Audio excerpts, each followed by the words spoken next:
Latin root of the word compete is competere, which means striving together. And so even as an individual athlete, I think you're so many people, right? The very first sports psych study was on social facilitation of cyclists. And in a group, they rode faster.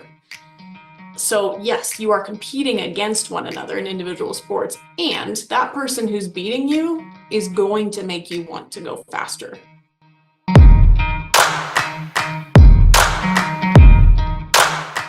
Thank you for tuning in. Thank you for listening. I am your host and coach, Tyler Johnson, and whether you've tuned in to elevate your mindset, your game, or just your day, you are in the right place. My guest this episode is a former competitive alpine ski racer and champion who now currently serves Team USA athletes as a licensed clinical and sports psychologist. I've had the privilege to cross paths with her in our work. She is absolutely amazing. Please welcome to the Elev8 podcast, Dr. Kirsten Cooper.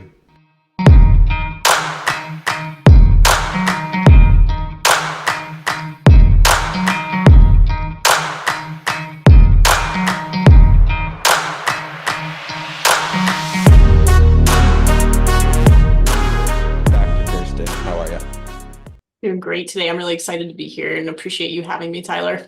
Yeah, excited to have you on. Love having people on, especially that were athletes at a high level and then dove into the kind of sports psychology world. But love for you to share with our listeners a little bit more from you of kind of what led you into the work that you do. Absolutely. So I was an alpine skier, and as most alpine skiers, beat myself up pretty badly, both physically and psychologically. It's hard to, get yourself ready to go 80 miles an hour on a pair of 2x4s every day. So definitely had some steep learning curves in that department and had a really bad accident in one of my first US ski team training camps in 2006, I think. My goodness, it's been a minute. And I had tore all the skin off this side of my face and had a brain bleed, crushed my eye socket, broke 6 vertebrae, pelvis, 8 ribs, and was in a South American hospital. And really, I remember my coach at the time telling me that now you're gonna find out if you're a downhiller. And I think it was intended to be motivating, but it really just sort of crushed me in that moment of, well, what does that mean? Am I supposed to not be scared anymore? And so I sort of had this image in my head going forward from there that I was supposed to be the tough athlete that I had always been and not be scared and really having fun going fast. And all of a sudden I was terrified to go fast.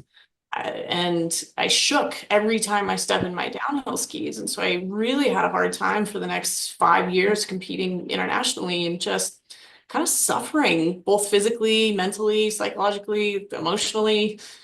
So yeah, decided to finally retire from international competition and went to University of Colorado and skied for their national championship team for a year, Go Buffs. And we won that year, which was awesome. And what I found there was that it was a team sport and it was just so much more fun to me. And I finally felt this sense of belonging and psychological safety that I just hadn't experienced in a while as an alpine skier. And by the end of that year, I was unfortunately pretty banged up. I had some bad back injuries. I needed shoulder surgery. It just still wasn't quite mentally recovered from, well, I mean, honestly, it was physiologically. My brain was just not working the way that I needed it to after that brain bleed. And I just didn't quite have the resources or know-how back then to understand what was going on. And so just really was taking it out on myself instead, that I wasn't the athlete, I wasn't the downhiller. And went through my undergrad thinking I wanted to be a neuropsychologist, or a neurosurgeon. And then I was like, nah, maybe an orthopedist. And then did all that, applied to med school and was like, I like spending time with people. So thought maybe PT, and then same thing, kind of was like, well, that's not quite it either. And so I went into coaching and I had this group of 13, 16 to 18-year-old girls that I coached at Ski Club Vail in alpine skiing and started to see these same psychological processes unfold in them and ended up having a conversation on the ski hill with 2 of the faculty in the sport and performance psychology program at DU And at the end of it, one of them looked at me and she said, "We'll see you next fall." And I was like, yeah, whatever. I'm not going back to school. And sure enough, 8 months later, there I was starting my graduate program at University of Denver in sport and performance. And again, really found a sense of belonging in that space and excitement that I hadn't felt in a while. And so decided to continue on and pursue a doctorate in clinical psychology at DU. And then, ended up in all sorts of settings, ended up in college athletics, which is where we got to meet, which was fun. And then ended up in a hospital system working in a PT clinic and providing sort of on-site PT sports psych supplementation to patients. And then one of my grad school mentors called and asked if I wanted to come work for the US Olympic and Paralympic Committee. So here we are, many, many years later. Yeah. I knew you were tough, but dang, yeah, you were tougher than I had imagined. Oof, tougher than I think I want to be some days. I mean, yeah, you have more surgeries than a lot of football guys I know. It was, yeah, the ground hits back at 80 miles an hour, that's for sure. No doubt. And I think I want to talk about that for a minute. I want to come back to some other things, but injuries, I think, you just, told your experience of that. And I had an injury in college football where I was out for a year and questionable if I could play again. And I think, for me, that was the first time that I really felt some like mental competitive demons creep in. And I think there's so many different things, but can you talk about how important just our mental wellness is when we have physical injury?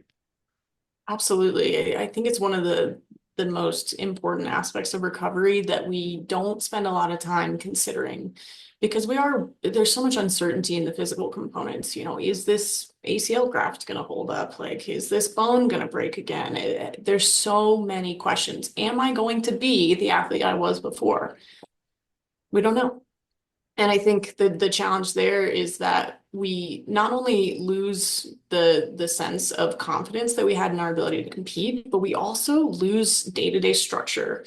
We lose belonging with our team. We lose touch points with friends and social components, but especially at high-level athletics. Most of our social interactions happen with our teammates and our coaches.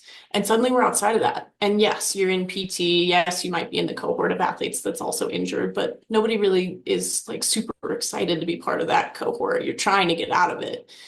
And that's where we start to see some of those depression, anxiety components come in because we're not being reinforced for the thing that we're usually getting reinforced for. And that causes the whole chemical cascade in the brain that brings about some of those challenging mental components. And so I think as we're going through that process, there's sports like skills that can be super helpful. Visualization for injury recovery is huge. It's very well validated empirically and can be massively important. But also I think what we forget to look at is, as you mentioned, that kind of wellness piece where we're still feeling valuable for what we're bringing to the table. Because I think especially in high level athletics, sport is a business, and when you're not a productive member of the business, there's definitely a chance that you're not going to remain there. And so how do we, kind of create this wellness structure around athletes who are injured so there's not a cascade of negative influence in the body that is actually making it harder to recover from injury physically, and sort of help those athletes maintain a sense of belonging and maintain a sense of importance, both personally and professionally. That, yeah, I think it's hard, the resources to do that. Some organizations have it and some don't. And they want to spend money on the people that make them money, which makes a lot of sense. And we have to remember that we are working with human beings who need all of these things. Yeah. You said belonging always catches my ear. And I think it's interesting. And I wanted to get your perspective as an athlete and someone that's coached and also worked in that collegiate environment. What are some of the things you notice, challenges or maybe nuances for younger athletes in an individual sport like yours or a more traditional team environment you might get with a football, softball, or basketball team? Because I think it's interesting. You're competing against your teammates and there's that dynamic. And so I noticed when your experience when you got to that CU team, you mentioned that. Can you talk about just how important that is, and then how that maybe you've noticed that dynamic a little bit different in those kind of sports? Absolutely. And I think at baseline, it's challenging when you're an individual athlete to be living and training and eating and sleeping alongside your biggest competitors. It's definitely a different dynamic for sure. And what I come back to on both sides often is that the Latin root of the word compete is competere, which means striving together. Yeah. And so even as an individual athlete, I think you're so many people, right? The very first sports psych uh, study was on social facilitation of cyclists. And in a group, they rode faster. So yes, you are competing against one another in individual sports, and that person who's beating you is going to make you want to go faster. And so I think there's an important component in individual sports of getting beat from the space of threat to the space of possibility. Like now that person is showing you that, in alpine skiing on this course, on this day, in these conditions, that time is possible. So using that to kind of create this opportunistic mindset of like, yes, this is an opportunity for me to grow. And I think there's also an aspect that was super helpful at CU in that we competed individually, but as a team, in that we all shared what we're doing. And so I was better at giant slalom and I shared my inspection thoughts with somebody who's better at slalom and vice versa. And so there was kind of this component of collaborating that was really healing for me. And honestly, CU's got 25 national championships, so I don't think that is something that's going wrong for that team and continues. So I think that space of taking competition into really possibility and opportunity rather than threat to personhood, Yeah. individual sports, and looking at your teammates as guides to what's possible. Whereas in team sports, like again, kind of same principles apply. Like how can we share? Yes, you are the best on the court right now. How do you help bring your teammates up to that same level? How do we all strive together in a way that helps us all feel like we are a valuable component of the whole? And also we can value our individual contributions, because as human beings, we are born and bred to be belonging beings, right? Like Yeah. the worst possible punishment in society is solitary confinement. It's not a place we thrive in. And so I think coaches can really help create some of that psychological safety too, in providing space for peer-to-peer consultation and peer-to-peer coaching, and allowing for each of those individuals to be personally seen as well as being part of this whole that is working really well together. And just a baseline respect for each other is huge in that space. I think Yeah. the American way in sport is so competitive and cutthroat too, that sometimes we have to step back and remember what we're really doing here and creating belonging. I will tell you that working with athletes coming out of sport, that loss of belonging is one of the most challenging components they come up against. And we all miss our teams, right? Like Yeah. Yeah. being in the locker room, being in the van, being together, like that is a point in time in which I don't know a single athlete who doesn't miss that. So Yeah. how do we create more of that within teams, but also just within society beyond sport? I think that would be huge for the wellness of people in this country. For sure. Um, he kind of has got me thinking about, you mentioned kind of the post career. And I think that was something I struggled with when I was about 27, 28. And I think one was that belonging. All of a sudden in a big city, living by myself, when I was surrounded by buddies. And then there's that. And then I think that combination that I also felt, and I'd love to hear kind of then your thoughts on ways that we can help athletes create self-identity and self-worth that isn't centered around what they do. But then it's like the stranger congratulations. I remember walking around campus and people, hey, good. I'm like, I don't even know that. Yeah, thanks. Yeah, in class. And then going to work in the real world, knowing, hey, great day at work, right? I think I've heard the joke recently, you know, it's like sometimes life is like hiking. They're never like, hey, great job lifing today. But it's like, just keep hiking, just keep Yeah, hiking, like keep just keep going. going, just keep going, you know, but we don't like slow down. But it was something, yeah, I think that belonging and then some of that validation and those things that you mentioned, kind of the chemical patterns that we get from some of those experiences. But what are ways we can help our athletes create identity and worth that isn't centered around their sport? Think, one of the ways I talk to athletes a lot is that a lot of times when we think about the identity as a pie, especially working in Olympic sport right now, I mean, 95% of the pie is athletic identity for so many of them. And I think one of the challenges is that the notion that we've gotten to is that we have to lessen the athletic identity in order to add other things. And for me, immediately that puts me in a place of feeling threatened. Like, oh my God, you're taking something away from me. That's not really what I'm here for. And so I think just expanding the way we think about identity to rather than make the part smaller, make the pie bigger, And so like encouraging exploration of other things is huge. And it doesn't matter what it is, right? Like I think Liz Gilbert wrote an entire book on botany because she was curious about it. So a lot of the ways that I do that is really get athletes to hone in on curiosity because they're so taught to be passionate. And I mean, it's hard, right? Like passion is intended to fill up your life. It can feel consuming, it can feel motivating, it feels rewarding, especially when you're winning Olympic medals. How do you not want that? And so, want that. Great. Like, yes, it takes that to want to be at this level. And what else are you curious about?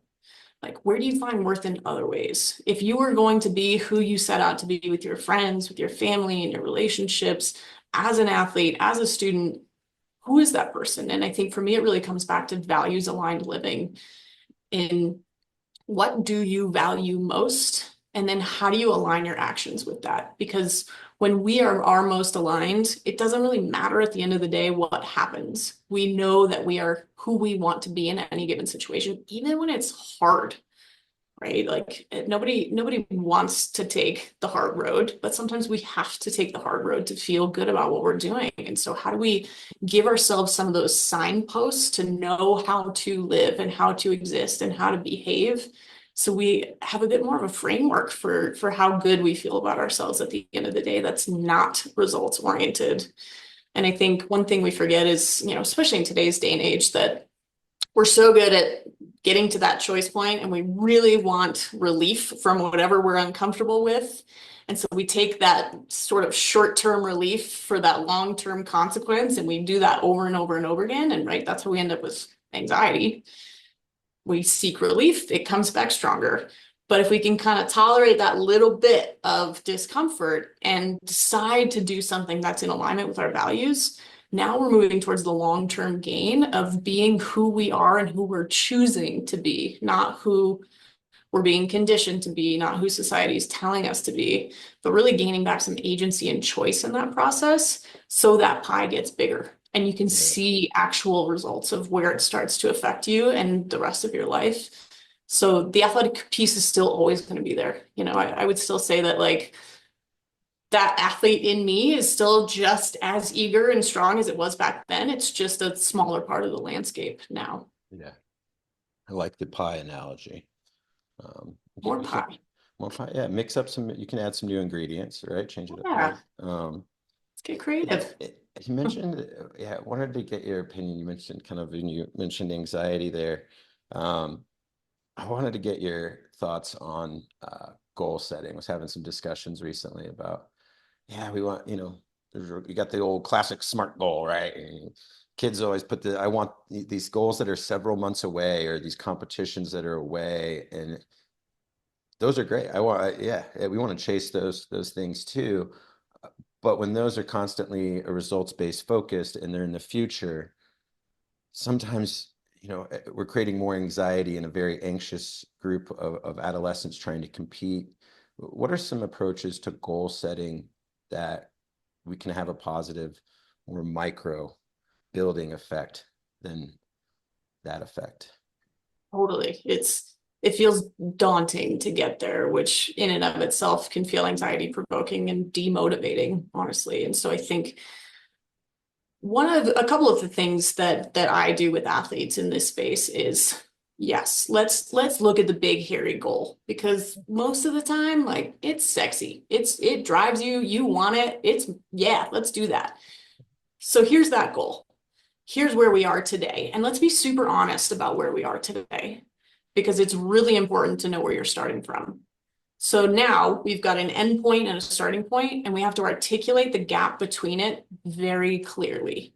And so what is it going to look like in your sports schedule? What is it going to look like over the next 2 months? What is it going to look like over the next month? What is it going to look like over the next 2 weeks? The next week, today, right? And so now we've kind of got this framework where we're saying that's where we're going, and here's the step that we need to take. And inevitably that's going to meander wherever it needs to meander, right? Like conditions, teammates, environment, coaches, whatever that looks like, it's going to meander, outside influences. And so now we've kind of got this space to say, okay, we're still going there. We've thought about the framework. We know where we are today. So what is important now? And I think that's a lot of athletes love that acronym, and coaches too, right? What's important now? Win. And so I was actually having a conversation recently about this, and I think when athletes are struggling to execute a new skill, oh my God, I'm never going to be able to get there. Well, sure. You're aiming to get there in 4 months. So unless we're building a time machine, and I think, my style is a little cheeky. So I'm like, yeah, it makes sense that we're not there yet. And so bringing a bit of like acceptance and reality to this goal every day is huge. You're not there, but where are we right now? Where's the performance breakdown right now? What is the next achievable goal that we can do in the next 10 minutes, 5 minutes, 20 minutes, right? Like whatever that looks like in your training block. Yep. What is the achievable goal that we can actually complete right this minute? Yeah. Okay. Alpine skiing, it's like, I need to get to the front of my boot. Okay, great. Can you do that on the next 2 turns in the flats? The easiest place to do it, in the flats. Great. Let's do that. That's your goal for this run. And that's it. Because I think it's easy to spiral into that space of not good enough. And so sometimes, right, and actually we can do this right now, and listeners can join along. So if you say to yourself, I'm not good enough, I am not good enough, right? Like even I'm sort of feeling uncomfortable. My stomach's a little, right? Doesn't feel good. I was like, you want me to say that out loud? I don't really want to say it You're out like, loud. no, I don't want to. Exactly. I don't even want to say it out loud, even if it doesn't feel true in this moment. So there's this aspect right now where that far off goal is instituting an emotion in this moment that is very strong, and we are often prone to reacting to that strong emotion. So now, if we can take a little space and say, I'm having the thought that I'm not good enough. I am having the thought that I'm not good enough. And like even feeling it in myself and watching you right now, Tyler, it's like, oh, your shoulder's dropped a little bit, right? Like my stomach's not in knots. I'm having the thought. So we get a little bit of distance from the emotion. And then one step further, I'm observing myself having the thought that I'm not good enough. So now the future thing that is driving the present emotion has a little bit of space from our immediate emotional landscape. And now we've created a little bit of space between what's coming in, I'm not good enough, that's really far off, to what we want to go out, right? And that's where the choice comes in. And so now, okay, yes, I'm not good enough yet. And in this moment, what I have the choice to do is approach this goal that I have set for myself in the next short period and do my best. Right. So now we've actually regulated your nervous system in a way that allows for automated processes in the body to unfold more readily and gives you a much better shot at achieving that goal.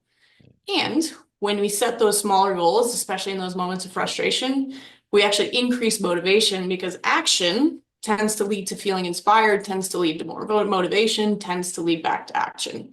And so we've created a self-sustaining loop in that space by taking action towards where we want to go, that allows us to start feeling inspired and motivated and more confident. Sure. I love that. Very well said. How do you, I was curious too on made me think about measurement, but more so in your cycle right there, in that action kind of thing when we come back. But how do you view importance of either kind of self-measurement on a daily basis, whether that's journaling, maybe it's tracking other physiological feelings or things like that? How do you incorporate that, and what are maybe some ways that we can just be aware, and if we feel inclined to use those journaling or trackers as a tool? Absolutely. And I think journaling's great. And I will say that so many athletes are excited about it and then come back in my office 2 weeks later and they're like, I did none of that. So, and I think that's pretty common experience to not really want to sit down and dig into a journal. So I think building in self-reflective habits into what you're already doing can be a really important component of that. Whether it's like, okay, you've got a 5-minute break when you're off the court, like pause and actually take a moment to just breathe and like, what am I feeling in my body right now? It doesn't have to be labeled as an emotion, but just kind of, where am I at? What's here? And so coming into the place of presence with acceptance, like, okay, yeah, I'm a little tired right now. That's all fine and good. I'm in the middle of practice. I should be tired. Great. And then again, like kind of taking that moment to just pause, reflect, and then decide what to do. Same thing, every time you get in your car and you turn the key, okay, where am I at right now? Where do I need to be to get myself to where I'm going safely? Before you go to bed, brush your teeth. Okay, where am I at right now? How was my day? Was I feeling in alignment with my values? So I feel a little burnt out and out of alignment with my values. So building in ways to reflect that I think we're already practiced at is usually a better attempt than adding something to our plate that feels not necessarily that fun, right? Like nobody wants to sit down and be like, oh my God, I had a terrible day. I did this wrong. I said this. I acted like a jerk. Great. Okay. Now I feel worse about myself, but can we like pause and reflect on what does it feel like in this moment to be in and out of alignment?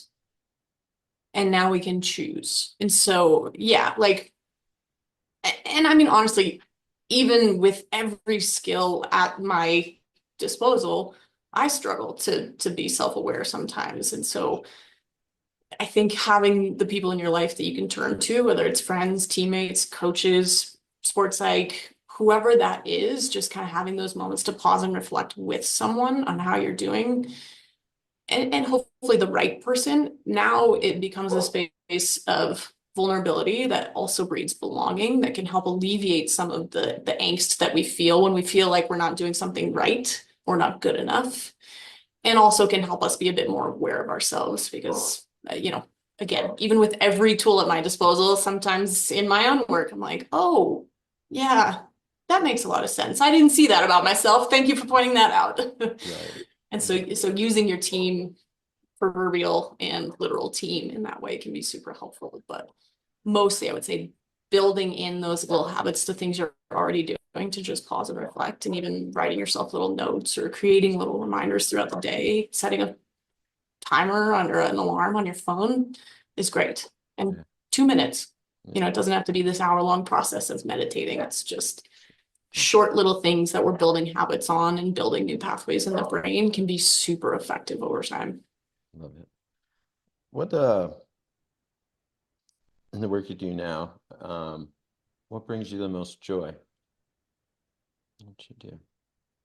Yeah, I think for me, when I really like working in the sort of systems and team space and working with coaches and seeing that moment when they go, oh, I see where this is going right or where this is going wrong. And they get engaged on how to fix it. And for me, sort of that trickle down into their athletes can feel really cool of just, we started to think about this in a new way and we learned something together, and right. And like, we're both collaborating and vibing with each other. And in that space can feel like so much fun and also really beneficial to all the athletes these people work with. And it feels just like there's so much more of a ripple effect. And I think I like that space a ton.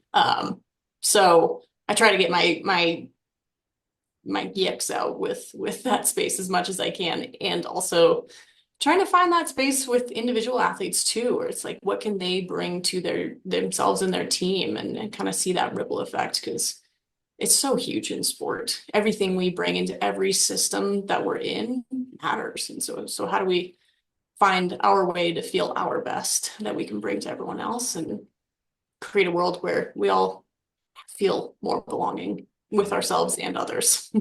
For sure.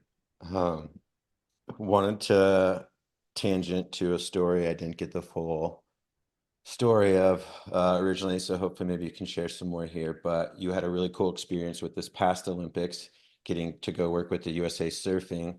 But I did want you to share a little bit more on, yeah, that sounds sexy. And then you said the lodging wasn't that great, but could you tell us about the balance of the that experience? Sure. And it's funny. Yeah, I think most of sport, right? We kind of want to think it's this like glamorous, sexy thing. And in practice, it's really hard. So finding that balance is definitely, I think, takes a little bit of grit, and takes a lot of resilience from practitioner, provider, athlete, coach. And, I feel like a broken record here, but in that space, what I actually really tried to do was create a lot of belonging for the entire team.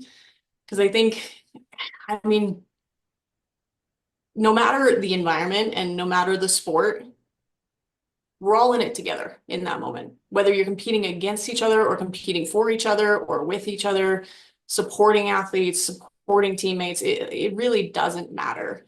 But when we can all come together and do it together, that's where really like the magic happens. And frankly, I think that's where I feel my best. And so I had to seek out some spaces of belonging where I felt like, okay, all right, yes, it's pouring rain and we're good. Like, we're all here together, we're all in our raincoats, we're huddled up under the tent, we're good. And find the space where everybody feels like they have a unique contribution to what we're all doing here. And then everybody starts to vibe and gel together, and we can get stuff done that seems implausible and impossible at times, right? 30-foot swell, that's big.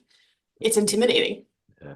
So how do we create the environment in which everyone can thrive? And most of the time for me, that starts with belonging and psychological safety. Love it. Well, as we wrap up, wanted to ask you one more question, but you brought up a time machine earlier. I ask this question to frequent guests, but I don't know if anyone's ever brought up a time machine before me. But if you had to get in a time machine and visit teenage self, what would you want to share with yourself? And maybe we'll stick with the theme you just said, but maybe what would you want to share with yourself that would make yourself seem safe and that you belong? I think that your sport will always have outcomes. It's inherently outcome driven. And at the end of the day, what you can feel best about is the effort and energy that you decided to give it. It's everything around you will tell you that you are not good enough. And someday you will find out that you are, and none of that measurement actually mattered compared to who you became in the process.